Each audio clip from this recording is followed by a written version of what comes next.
বহুদিন পর আমরা পরীকে নিয়ে একটু বাহিরে বাইর হইলাম, কারণ পরী অনেকদিন যাবত আমাদের আটকা ছিল। আমরা এখন বাহিরে পরীকে নিয়ে একটু খেলা করবো ইনশাল্লাহ। আসসালামু আলাইকুম, আশা করি সকলে ভালো আছেন। আলহামদুলিল্লাহ, আমরা কিন্তু তিনটা ম্যান্ডারিনের বাচ্চা সংগ্রহ করছিলাম চট্টগ্রাম থেকে। আজকে আবার তিনটা উড্ডাকের বাচ্চা নিয়ে আসছি। আমি কোথা থেকে নিয়ে আসলাম, কিভাবে পাইলাম, কত টাকা দেয়া সংগ্রহ করলাম, নাকি আমাকে কেউ দিয়েছে, ইনশাল্লাহ ইনশাল্লাহ আপনাদেরকে এই ভিডিওর মাধ্যমে সম্পূর্ণ তুলে ধরার চেষ্টা করব। এবং আমরা কিভাবে রাখতেছি, আগের গুলাকে কোথায় রেখেছি, এ টু জেড ইনশাল্লাহ তুলে ধরার চেষ্টা করব। চলো আসো। আপাতত আমরা এই খাঁচার ভিতরে আমাদের যে আগে ম্যান্ডারিনের বাচ্চাগুলো আছে এইগুলো আছে। আমরা নতুন কেজ কিন্তু তৈরি করতেছি। এই কেজ এখনো কাঁচার কাজ শেষ হয় নাই, তারপরে আপাতত ছাড়তেছি আমরা এই জায়গায়। এই যে মাশাআল্লাহ, এই যে দেখেন মাশাআল্লাহ। যাও, যাও, যাও, যাও। এই যে, হ্যাঁ এইগুলা কালার, এটা একটু ছোট। কালার ঠিক হবে বড় হয়ে গেলে। এখন আপাতত এনামুল বলতেছে যে ম্যান্ডারিন নোটডাক দুটোটা একই কালার দেখা যাচ্ছে, আসলে কিন্তু কালার গুলো আর একটু বড় হওয়ার পরে চেঞ্জ হবে। আমরা একসাথে রাখলাম, রাইখা দেখি কি করে। অলরেডি দেখা যাচ্ছে যে মারামারি করতেছে। কাছে দেখা দেখা আমাদের ম্যান্ডারিন গুলো কিন্তু উড্ডাক গুলাকে আক্রমণ করতেছিল, কারণ ম্যান্ডারিন গুলো পূর্বে থেকে আমাদের এই কেজের ভিতরে ছিল। আর আমরা উড্ডাক গুলাকে মাত্র নিয়ে আসলাম, আজকে নিয়ে আসা এই জায়গায় রাখলাম। রাখার কারণে দেখেন ম্যান্ডারিনের গুলা উপরে উইটা কিন্তু পাড়া দিচ্ছে উপরে। এই কারণে আমি এনামুলরে বললাম তুমি একটা খাঁচা নিয়ে আসো, আর আমি এই ফাঁকে আমাদের ময়ূর গুলা দেখায় দেই। যে আমাদের যে অ্যাডাল ময়ূর গুলা আছে এগুলো কি অবস্থা আছে তা আপনাদের মাঝে একটু শেয়ার করার চেষ্টা করতেছি। আর এনামুল এই ফাঁক দিয়ে একটা খাঁচা নিয়ে আসবে, কারণ আমরা চাচ্ছি যে উড্ডাক গুলাকে খাঁচার ভিতরে আপাতত 2-1 দিন রাইখা একটু ভালোভাবে খাবার দিয়া যত্ন নিয়ে তারপরে কিন্তু বাহিরে ছাড়ার জন্য ম্যান্ডারিনের কেজে এনামুল অলরেডি খাঁচা নিয়ে আসছে। খাঁচা নিয়ে আসার পরে বললাম যে ধরো দুইরা এই খাঁচার ভিতরে ঢুকাও। কারণ আমরা খাঁচার ভিতরে ঢুকানোর পরে কিন্তু আমরা উড্ডাকের যে বাচ্চাগুলো আছে এগুলারে কিন্তু আলাদাভাবে বিটল পোকার লার্ভা খেতে দিতে পারবো। এনামুল একে একে ধরতেছে, ধইরা সেরা কিন্তু আমরা এই খাঁচার ভিতরে রাখতেছি। এগুলো কিন্তু খুবই চঞ্চল এবং খুবই অ্যাক্টিভ। আলহামদুলিল্লাহ আমার কাছে এগুলো খুবই ভালো লাগতেছে। এগুলো কিন্তু ফুল ফ্রেশ এবং 100% সুস্থ। এখন আমরা এই বাচ্চা আনা দেখে অনেকেই হয়তো আমাকে কমেন্ট করবেন যে আসলে বাচ্চা উড্ডাকের বাচ্চা কোথা থেকে, কোন খামার থেকে, কত টাকা দিয়ে সংগ্রহ করছি। আমি সকলের উদ্দেশ্যে এটা বলতেছি, আমার সদ্দীয় বড় ভাই উনি আমাকে এই তিনটা উড্ডাকের বাচ্চা এবং তিনটা টার্কি এবং কিছু ডিম এবং অনেক কিছু আলহামদুলিল্লাহ উনি আমাকে গিফট করছে ঢাকা থাইকা। আল্লাহ তাআলা ওনার মনের নেক মাকসাদ গুলা পুরা করুক, এবং যেহেতু উনিও একজন শৌখিন লোক, ওনার যে শখের খামারটা আছে এটাও যেন সহি সালামতে থাকে, সমস্ত বিপদ আপদ থেকে হেফাজতে থাকে। যাই হোক, উনি আমাকে এই তিনটা বাচ্চা দিয়েছে। আমি কিন্তু এগুলারে খাঁচার ভিতরে অলরেডি রাইখা দিছি। খাঁচাতে রাইখা কিন্তু বিটল পোকা লার্ভা দিয়ে দিছি, এবং আমাদের যে পূর্বে নেওয়া ছিল যে ম্যান্ডারিনের বাচ্চা এগুলারও কিন্তু বিটল পোকা লার্ভা দিছি। আপনারা হয়তো দেখতে পাচ্ছেন যে বিটল পোকা লার্ভা, ম্যান্ডারিন, উড্ডাক, কলডাক যে কোনো ধরনের হাঁস হোক না কেন, বিটল পোকার লার্ভা কিন্তু প্রচুর ভালোভাবে খায়। তাদের যে শরীরের চেহারা আমি দেখেন, আমি কিন্তু অল্প কয়েকটা ভিডিও আগে দেখাইছি যে আমরা এই ম্যান্ডারিনের বাচ্চাগুলা সংগ্রহ করছি, তখন কত ছোট ছিল। আর অল্প দিনের ভিতরে দেখেন কত শরীরের চেহারাটা এবং যে তাদের যে সাইজটা আলহামদুলিল্লাহ মাশাআল্লাহ অনেক পরিবর্তন হয়ে গেছে। কারণ আমরা প্রায় প্রায় আমরা যে বিটলের লার্ভা আছে বিটলের লার্ভা খেতে দেই। আর হাঁসের বাচ্চাগুলোকে গুছাইতে গুছাইতে দেখতে পেলাম আমার যে একটা ফল গাছ ছিল করমচা, মাশাআল্লাহ অনেক সুন্দর ফল হয়েছে। কিন্তু গাছটা কি হয়েছে, জ্বরের কারণে কিন্তু ডালগুলা এবং ফলের ওয়াইটের কারণে, ওজনের কারণে কিন্তু ডালগুলা জমিনে পইরা যাইতেছিল এবং নিচে নেমে গেছিল। আমি চিন্তা করলাম যে আমি এই গাছটাকে কিন্তু এখন একটু সোজা করে একটা খুঁটি দিয়ে দিই, যাতে করে গাছটা সোজা হয়ে যায়। আমি একটা খুঁটি ব্যবস্থা করতেছিলাম, আর এনামলটা বলতেছিলাম যে দেখো একটা দাও, আমি নতুন দাও নিয়ে আসছি বাজার থেকে, কিন্তু দাও দিয়া আমি কাটতে পারতেছি না, কারণ দাওটা কোনো ধার দেওয়া হয় নাই। এনামল এটা দেখে দেখে হাসতেছিল। যাই হোক, আলহামদুলিল্লাহ আমরা কিন্তু কিছুক্ষণ চেষ্টা করার পরে খুঁটিটা একটু মোটামুটি ভালোভাবে গাড়তে পারলাম। আর খুঁটিটা গাড়া শেষ হইলে আমরা কিন্তু একটা রশি নিয়ে আমাদের করমচা গাছের যে ডালগুলো ছিল আমি চাচ্ছি যে ভালোভাবে বেঁধে দিই, কারণ পরবর্তীতে যদি ঝড় আসে, ঝড়ের কারণে যদি আমাদের গাছটা হেলে না পড়ে। এই ফলগুলা দেখতেও যেরকম সুন্দর, এমনিতে দেখা যাচ্ছে এনামল একটা টুপ করে একটা ফল খেয়ে ফেললো। আসলে যেরকম সৌন্দর্য এরকম আকর্ষণীয়, কিন্তু খেতে এতটা মিষ্টি না লাগলেও এটা একটু টক জাতীয় ফল, কিন্তু আপনারা দেখতে পাইলেন যে এনামুল কিরকম ভাবে একটা ফল খেয়ে ফেললো।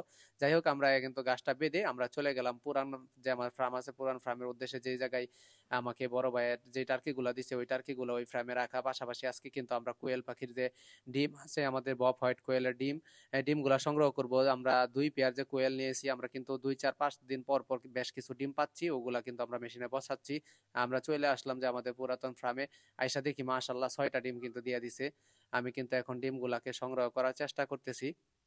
আহ, আমরা আসার পর পরে কিন্তু কোয়েল গুলোকে কিন্তু কিন্তু বিটল পোকা খেতে দিয়ে থাকি।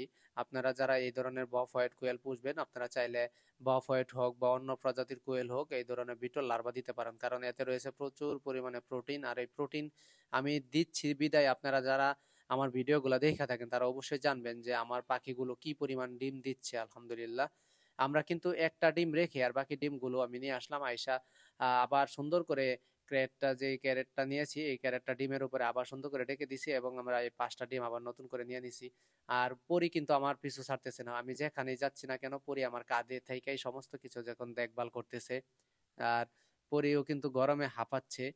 আর আমি দেখাচ্ছি এনামুলরে যে এই কোয়েল পাখির যে কেজ আছে, প্রতিদিন এই কেজের ভিতরে আপনার দুটোটা কেজের ভিতরে যেন ভালো করে লার্ভা দেয়, বিটল লার্ভা।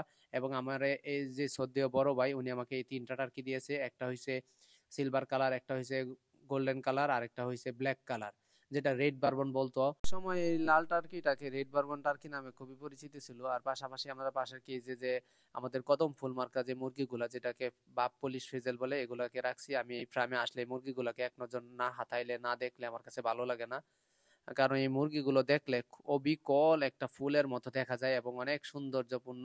আর এগুলো কিন্তু অনেক মিশুক কাছাকাছি থাকে। আর যে টার্কি গুলো দিয়েছে উনি, এইগুলো প্রায় নিউ অ্যাডাল্ট হয়ে যাচ্ছে। এবং টার্কিটা আমার কাছে বিশেষ কারণে এই কারণে পছন্দ, এগুলা কিন্তু অন্য অন্য খাবারের পাশাপাশি আপনারা ঘাস লতা পাতা দিয়েও এগুলা লালন পালন করা যায়, এগুলার খাবার খুবই কম লাগে। এই কারণে আমি টার্কিটা পায়া অনেক খুশি এবং ভাইয়ের জন্য দোয়া করতেছি। উনি আমাকে যেহেতু 3টা টার্কি দিয়েছে, আমি এইগুলা থেকে বাচ্চা ফুটাবো, ফুটানোর পরে উনি যেরকম ভাবে আমাকে গিফট করেছে, আল্লাহ যদি তৌফিক দান করে, যেহেতু উনি আমাকে এগুলা গিফট করেছে, আমিও চেষ্টা করব। ইতিপূর্বে দেখেছেন যে আমাদের কাছ থেকে শৌখিন মুরগির যে বাচ্চাগুলো হয়েছে ওইখান থেকে আমি যতটুকু সম্ভব নতুন উদ্যোক্তাদের মাঝে দেওয়ার চেষ্টা করছি। আমি আজকের ভিডিও থেকে এটা কথা দিতে পারি যে আমাদের টার্কি থেকে যদি ইনশাল্লাহ আমরা বাচ্চা করাইতে পারি, আমিও নতুন উদ্যোক্তাদের মাঝে ইনশাল্লাহ বিলিয়ে দিব। এবং বিশেষ করে আপনারা যারা আমাদের এই আপডেটগুলো পাইতে চান, আমাদের নতুন ফেসবুক পেজ আমার এই ভিডিও ডেসক্রিপশন লিংকে দেওয়া থাকবে, সাগর এগ্রো এন্ড পেটস, ওই ফেসবুক পেজে ফলো দিয়ে প্রতিনিয়ত আপডেটগুলো পেতে পারেন। আমার পিছনে এবং আমার আশপাশে যে জায়গাটুকু দেখতেছেন এটা হয়েছে আমাদের পুরাতন ফার্মের যে এরিয়া। আমার পিছনে আমাদের পুকুর আছে, এই পাশে যে ফার্মটা এনামল যে জায়গায় দাঁড়ায় রয়েছে, এটাই কিন্তু আমি সর্বপ্রথম যখন শৌখিন ভাবে মুরগি পালা শুরু করছিলাম তখন এটাকে আমরা সিলেক্ট করছিলাম, আমরা এখান থেকে শুরু করছি। আলহামদুলিল্লাহ এখন আমরা নতুন ফার্ম করতে পারছি আপনাদের সকলের দোয়ায়। আমি ইনশাল্লাহ আমাদের ফার্ম করে কিন্তু সামনের দিকে এগিয়ে যাচ্ছি। আশা করি আমাদের ভিডিওগুলো দেখে আর নতুন উদ্যোক্তারাও এখান থেকে শিখতে পারবেন যে একটা ফার্ম ছোট থেকে কিভাবে সামনের দিকে এগিয়ে নিয়ে যেতে পারবেন।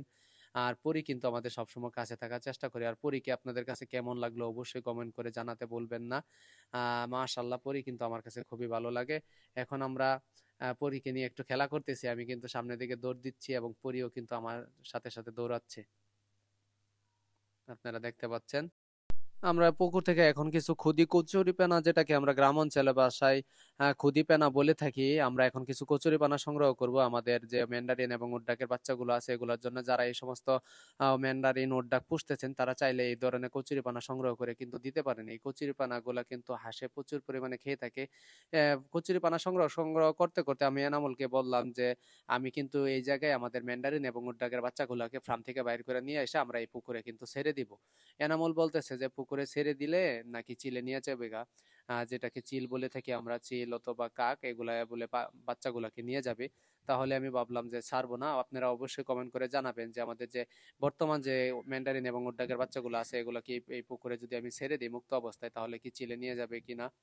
আর একটা বিশেষ কথা হয়েছে, আমরা কচুরি পানাগুলা সংগ্রহ করার পর পরই কিন্তু আমরা বাচ্চাকে দিয়ে দিচ্ছি, দিয়ে দেওয়ার সাথে সাথেই কিন্তু বাচ্চাগুলো কচুরি পানার দিকে দিয়ে আসতেছে। আপনারা হয়তো দেখতে পাচ্ছেন দেওয়ার সাথে সাথেই কিন্তু কচুরি পানাগুলাকে খাওয়া শুরু করছে। আমরা প্রতিনিয়ত কচুরি পানা দিয়ে থাকি এবং আমাদের যে বিটল লার্ভা আছে বিটল লার্ভাও দিয়ে থাকি। যারা এই সমস্ত হাঁসের বাচ্চা পুষেন এদেরকে যত যত্ন করবেন ছোট অবস্থায় তাদের বডি ফিটনেস কিন্তু এত ঠিক থাকবে। আমি খাবারগুলার কথা বারবার কি জন্য বলতেছি, যাতে করে এদের ছোট অবস্থায় কোনো ধরনের প্রোটিনের ঘাটতি না পূরণ করা, প্রোটিনের ঘাটতির কোনো অভাব যেতে না পড়ে, যাতে করে পরবর্তীতে ডিম দেওয়ার সময় হাঁসগুলো দুর্বল হয়ে যেতে না পারে। এই কারণে ছোট অবস্থায় এদেরকে খেয়াল করে কিন্তু ভালোভাবে টেক কেয়ার করা লাগে।